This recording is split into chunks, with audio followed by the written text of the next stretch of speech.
नमस्कार दोस्तों bachelor of Pawalgarh के सेकंड पार्ट में आपका स्वागत है।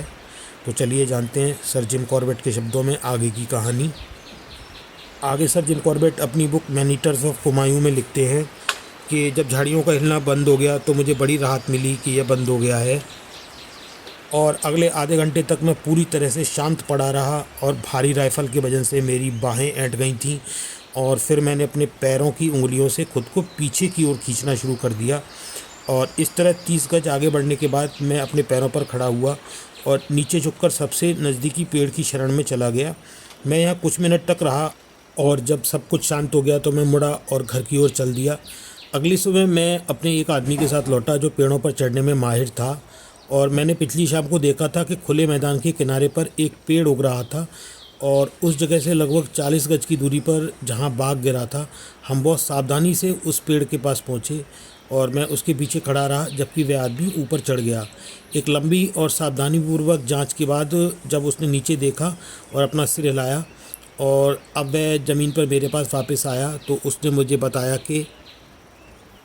बाघ ने एक बड़े क्षेत्र में झाड़ियों को एकदम समतल कर दिया था, लेकिन बाघ कहीं दिखाई नहीं दे रहा था। मैंने उसे पेड़ पर वापस भेज दिया और उसे निर्देश दिया कि वह झाड़ियों में कोई हलचल देखे तो मुझे चेतावनी दे, और उस जगह को देखने के लिए आगे बढ़ा जहां बाघ ने पेड़ पर हमला किया था। उसने किसी उद्देश्य से हमला किया था, क्योंकि उसने पेड़ से शाखाओं और लकड़ी के बड़े बड़े टुकड़ों को तोड़ने के अलावा कई झाड़ियों को भी जड़ से उखाड़ दिया था, और कुछ को काट डाला था, और हर जगह खून बिखरा हुआ था, और ज़मीन पर दो जगह बहुत अधिक खून था, जिनमें से एक के पास 2 इंच चौकोर हड्डी का एक टुकड़ा पड़ा था, जिसे मैंने जांचने पर बाघ की खोपड़ी का हिस्सा पाया। और इस स्थान से आगे कोई खून का निशान नहीं था, और यह इस बात का सबूत था कि जब मैं वहां से गया था तो बाघ उस समय भी वहां मौजूद था। और पिछले शाम मैंने जो सावधानियां बरती थीं वे बहुत ज़रूरी थीं, क्योंकि जब मैं भागने के लिए निकला था तो मैं दुनिया के सबसे खतरनाक जानवर से केवल 10 गज की दूरी पर था, जो कि एक घायल बाघ था। उस जगह के आसपास मैंने देखा कि उसके चेहरे पर लगा खून आसपास के पत्तों पर भी बिखरा हुआ था, और यह देखते हुए कि बाघ के गुजरने के ये संकेत सीधे 200 गज दूर एक विशाल सेमल के पेड़ की ओर ले जाते हैं, मैं वापस गया और उस पेड़ पर चढ़ गया जिस पर मेरा आदमी था, ताकि मैं उस ज़मीन का एक विहंगम दृश्य देख सकूं जिस पर मुझे जाना था, क्योंकि मुझे बहुत बेचैनी हो रही थी कि मैं उसे जीवित पा सकूं। और सिर में गोली लगने पर बाघ कई दिनों तक जीवित रह सकता है और घाव से ठीक भी हो सकता है, और सच है कि इस बाघ की खोपड़ी का एक हिस्सा गायब था, और चूंकि मैंने पहले कभी इस हालत में किसी जानवर का सामना नहीं किया था, इसलिए मुझे नहीं पता था कि वह कुछ घंटों या दिनों तक जीवित रहेगा या मर चुका होगा, और इस कारण से मैंने उसे एक सामान्य घायल बाघ के रूप में देखने का फैसला किया, और उसका पीछा करते समय कोई भी जोखिम नहीं उठाने का फैसला किया। पेड़ पर अपनी ऊंची जगह से मैंने देखा कि सेमल के पेड़ की रेखा के बाईं ओर 2 पेड़ थे। पास वाला पेड़ खून के धब्बे से 30 गज की दूरी पर था, और दूसरा 50 गज आगे था, और अपने आदमी को पेड़ पर छोड़कर मैं नीचे उतरा, अपनी राइफ़ल और एक शॉटगन और 100 कारतूसों का बैग उठाया, और बहुत सावधानी से पास के पेड़ के पास गया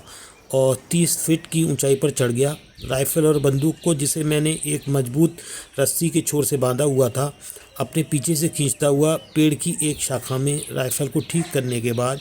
जहाँ ज़रूरत पड़ने पर यह काम आ सके, मैंने झाड़ियों पर छोटी छोटी गोलियां बरसाना शुरू कर दिया, और गज दर गज दूसरे पेड़ के छोर तक मैंने ये सब बाघ को ढूंढने के उद्देश्य से किया, यह मानते हुए कि वह जीवित था, और उस क्षेत्र में एक घायल बाघ अपने नज़दीक गोली चलने की आवाज़ सुनकर या छर्रे लगने पर या तो गुर्राता या हमला करता, और बाघ की मौजूदगी का कोई संकेत न मिलने पर मैं दूसरे पेड़ पर गया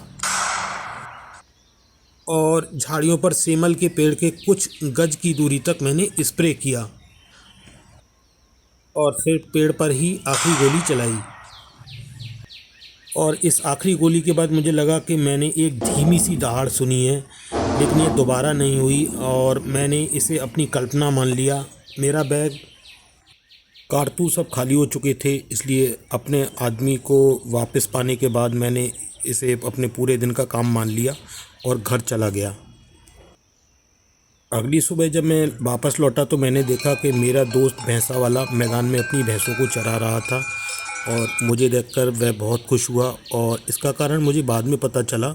घास अभी भी ओस से गीली थी, लेकिन हमने एक सूखी जगह ढूंढी और वहाँ बैठकर सिगरेट पी और हमने एक दूसरे को अपने अनुभव बताए। और जैसा कि मैं आपको पहले ही बता चुका हूँ, मेरे दोस्त ने बहुत सारे अवैध शिकार किए थे और अपनी सारी ज़िंदगी बागों से भरे जंगलों में अपनी भैंसों की देखभाल करते हुए या शिकार करते हुए बिताई थी, इसलिए जंगल के बारे में उसका ज्ञान बहुत अच्छा था। उस दिन जब मैं उसे खुले पानी के रास्ते पर छोड़कर आया था तो वह दूर किनारे पर चला गया था और उस दिशा से आने वाली आवाज़ों को सुनने के लिए बैठ गया था जिस दिशा में मैं गया था। उसने दो बाघों की आवाज़ सुनी थी और उसने मेरी गोली की आवाज़ सुनी थी और उसके बाद एक बाघ की लगातार दहाड़ सुनी थी और बहुत स्वाभाविक रूप से उसने ये निष्कर्ष निकाला था कि मैंने एक बाघ को घायल कर दिया था और या फिर उसने मुझे मार डाला था। अगली सुबह उसी स्थान पर लौटने पर वह सैकड़ों गोलियों की आवाज़ सुनकर बहुत हैरान हो गया था और आज सुबह अपनी जिज्ञासा को और अधिक नहीं रोक पाने के कारण वह यह देखने आया था कि क्या हुआ था। खून की गंध से आकर्षित होकर उसकी भैंसों ने उसे दिखाया था कि बाघ कहाँ गिरा था और उसने सूखे खून के धब्बे देखे थे और हड्डी का एक टुकड़ा पाया था। और उसकी राय में कोई भी जानवर खोपड़ी का एक टुकड़ा उड़ जाने के बाद संभवतः कुछ घंटों से अधिक जीवित नहीं रह सकता है और उसे इतना यकीन था कि बाघ मर चुका है कि उसने अपनी भैंसों को जंगल में ले जाने और मेरे लिए उसे बाघ को खोजने की पेशकश की। मैंने भैंसों की मदद से बाघों को खोजने की इस विधि के बारे में सुना तो था, लेकिन स्वयं कभी इसका प्रयास नहीं किया था। और जब मेरे मित्र ने अपने मवेशियों को हुए किसी भी नुकसान के लिए मुआवजा लेने पर सहमति व्यक्त की तो मैंने उसका प्रस्ताव स्वीकार कर लिया। 25 भैंसों को इकट्ठा करके और पिछले दिन मैंने जो रास्ता खोजा था और जिस पर मैं गया था उसी पर चलते हुए हम सेमल के पेड़ की ओर बढ़े और हम भैंसों का पीछा भी कर रहे थे। और हमारी गति बहुत धीमी थी क्योंकि हमें न केवल अपनी थोड़ी जितनी ऊंची रस्सी को आगे बढ़ाना था और बल्कि झाड़ियों में हाथ डालकर देखना था कि पैर कहाँ रखें। लेकिन हमें भैंसों की एक स्वाभाविक प्रवृत्ति को भी बार बार रोकना था जो कि भटकने की होती है। और जैसे ही हम सेमल के पेड़ के पास पहुँचे जहाँ झाड़ियाँ हल्की थीं, मैंने देखा कि एक छोटा सा गड्ढा है और जिसमें पत्तियाँ भरी हुई थीं और ऐसा लगता था जैसे किसी जानवर ने उन्हें दबाकर सपाट कर दिया हो और जिन पर खून के कई धब्बे थे, कुछ सूखे थे और कुछ जमने की प्रक्रिया में थे और एक बिल्कुल ताज़ा था। और जब मैंने अपना हाथ ज़मीन पर रखा तो पाया कि वह गर्म था और यह बड़ा अविश्वसनीय लग सकता है, लेकिन बाघ पिछले दिन इसी गड्ढे में लेटा था जबकि मैंने 100 कारतूस खर्च कर दिए थे। और जब उसने हमें और भैंसों को आते देखा तो वह वहाँ से चला गया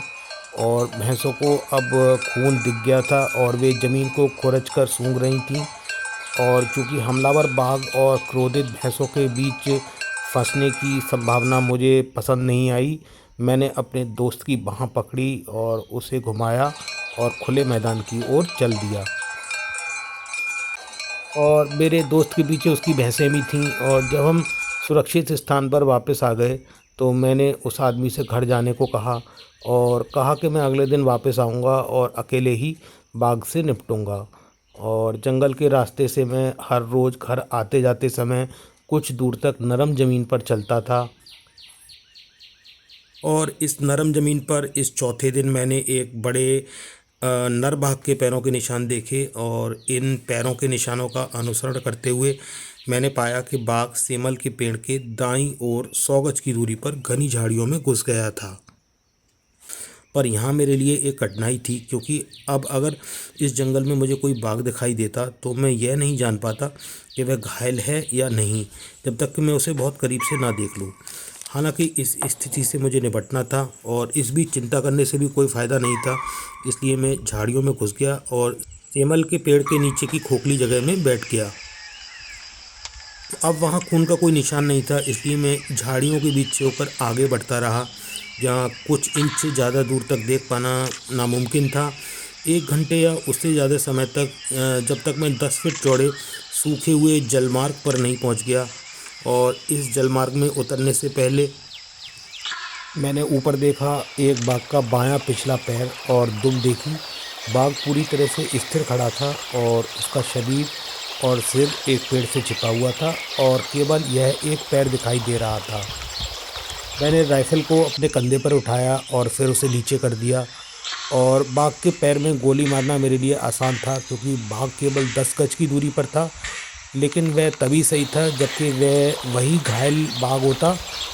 लेकिन इस क्षेत्र में 2 बाघ थे और गलत बाघ के पैर में गोली मारना मेरी मुश्किलों को बढ़ा सकता था, जो कि पहले से ही बहुत ज़्यादा थी। और इतने में बाघ ने अपने पैर को पीछे कर लिया और मैंने बाघ को दूर जाते हुए सुना। और मैंने भी अपनी राइफल नीचे कर ली और उस स्थान पर मैं फिर गया जहाँ पर कि वह बाघ खड़ा था। और मैंने पाया कि वह वही घायल बाघ था। लेकिन अब बहुत देर हो चुकी थी और मैं अपने फैसले पर अफसोस भी नहीं कर सकता था। 1/4 मील आगे एक छोटी सी जलधारा थी और यह संभव था कि बाघ, जो कि अब अपने घाव से उबर रहा था, इस जलधारा की ओर जा रहा था। और उसे रोकने या ऐसा ना करने पर पानी के पास उसका इंतज़ार करने के उद्देश्य से मैंने एक दूसरा रास्ता लिया, जिसके बारे में मुझे पता था कि वह जलधारा की ओर जाता है। और मैं उस रास्ते पर कुछ दूर तक चला गया। इतने में एक सांभर ने मेरी बाईं ओर से कॉल की और जंगल में भाग गया। अब यह स्पष्ट था कि मैं बाघ के बराबर में था और मैंने कुछ ही कदम आगे बढ़ाए थे कि मैंने एक सूखी टहनी के टूटने की तेज़ आवाज़ सुनी, जैसे कि कोई भारी जानवर उस पर गिर गया हो। और यह आवाज़ 50 गज की दूरी से ठीक उसी स्थान से आई थी जहां सांभर ने कॉल की थी। सांबर ने स्पष्ट स्वर में जंगल के लोगों को बाघ की उपस्थिति के बारे में चेतावनी दे दी थी और इसलिए केवल टहनी को उसी जानवर द्वारा तोड़ा जा सकता था और वह बाघ था। और इसलिए अपने हाथों और घुटनों के बल नीचे उतरकर मैं उस दिशा में रेंगने लगा जहाँ से आवाज़ आई थी। यहाँ झाड़ियाँ 6 से 8 फीट ऊंची थीं और ऊपरी शाखाओं पर घने पत्ते थे और इनके तनों पर बहुत कम पत्तियाँ थीं, जिससे मैं उनके आर पार 10 से 15 फीट की दूरी तक देख सकता था। और मैं 30 गज की दूरी तय कर चुका था और इस उम्मीद में कि अगर बाघ हमला करेगा तो वह सामने से ही आएगा, क्योंकि मैं किसी और दिशा में गोली नहीं चला सकता था। और तभी मेरी नज़र एक बाघ पर पड़ी। लाल रंग की कोई चीज़ जिस पर ऊपर की पत्तियों के बीच से आती हुई सूरज की रोशनी पड़ रही थी। और हो सकता है कि यह सिर्फ सूखी पत्तियों का गुच्छा हो और दूसरी तरफ यह बाघ भी हो सकता था। और मैं इस वस्तु को 2 गज की दूरी से ठीक से देख सकता था, इसलिए अपना सिर नीचे करके जब तक मेरी ठोड़ी ज़मीन को न छू ले और मैं पेट के बल ज़मीन पर रेंगता हुआ यह दूरी तय कर गया। और जब मैंने अपना सिर ऊपर उठाया तो मैंने देखा कि मेरे सामने वह बाघ था और वह मेरी ओर देखते हुए नीचे झुका हुआ था और उसके बाएं कंधे पर सूरज की रोशनी पड़ रही थी। और मेरी 2 गोलियां लगने पर वह बिना आवाज़ किए अपनी तरफ लुढ़क गया। और जब मैं उसके ऊपर खड़ा था और अपनी नज़रें उसके भव्य शरीर पर घुमा रहा था, तो यह जानने के लिए कि मेरे सामने पावलगढ़ का बैचलर लेटा हुआ है, उसके पैरों के तलवों की जांच करना आवश्यक नहीं था। और 4 दिन पहले चलाई गई गोली का प्रवेश स्थान त्वचा की झुर्रियों से छिपा हुआ था और उसके सिर के पीछे एक बड़ा छेद था जो आश्चर्यजनक रूप से पूरी तरह से साफ और स्वस्थ था। और मैं जानता था कि मेरी राइफ़ल की आवाज़ सुनी जा रही है, इसलिए मैं चिंता दूर करने के लिए जल्दी से घर चला गया। और जब मैं शिकार का अंतिम अध्याय लोगों को सुना रहा था और एक प्याला चाय पी रहा था, तब मेरे आदमी इकट्ठा हो रहे थे और अपनी बहन और रॉबिन तथा 20 आदमियों के साथ मैं उस जगह पर वापस आया जहां बाघ लेटा हुआ था। और उसे खंबे से बांधने से पहले मेरी बहन और मैंने उसे नाक से लेकर पूंछ की नोक तक और पूंछ की नोक से लेकर नाक तक नापा। और घर पर हमने उसे फिर से नापा ताकि यह सुनिश्चित हो सके कि हमने पहली बार कोई गलती नहीं की है। हालांकि ये माप बेकार हैं क्योंकि उन्हें प्रमाणित करने के लिए कोई स्वतंत्र गवाह मौजूद नहीं था। हालांकि वे इस बात को दिखाने के लिए दिलचस्प हैं कि अनुभवी जंगल के लोग बाघ की लंबाई उसके पैरों के निशानों से कितनी सटीकता से आंक सकते हैं। और आपको याद होगा कि विंडहैम ने कहा था कि बाघ 10 फीट का था, और यह सिर्फ उसके पैरों के निशान की जांच करके ही बताया था, जबकि एक शिकारी ने कहा था कि वह 10 फीट 6 इंच या उससे थोड़ा अधिक था। और इन अनुमानों के 7 साल बाद मेरी बहन और मैंने उस बाघ को 10 फीट 7 इंच की ऊंचाई पर मापा, और मैंने यह कहानी कुछ विस्तार से बताई है क्योंकि मुझे यकीन है कि 1920 और 1930 के बीच बाघ का शिकार करने वालों को यह जानने में दिलचस्पी होगी कि पावलगढ़ के बैचलर की मौत कैसे हुई। तो दोस्तों, बैचलर ऑफ पावलगढ़ की ये पूरी कहानी मैंने सर जिम कॉर्बेट के शब्दों में आपको सुनाई है। और अगर आपको वीडियो अच्छा लगा हो, एंड आई होप कि अच्छा ही लगा होगा, तो वीडियो को लाइक ज़रूर कीजिएगा, कमेंट कीजिएगा, चैनल को सब्सक्राइब ज़रूर कीजिएगा, और मिलते हैं फिर अगले वीडियो में। तब तक के लिए नमस्कार।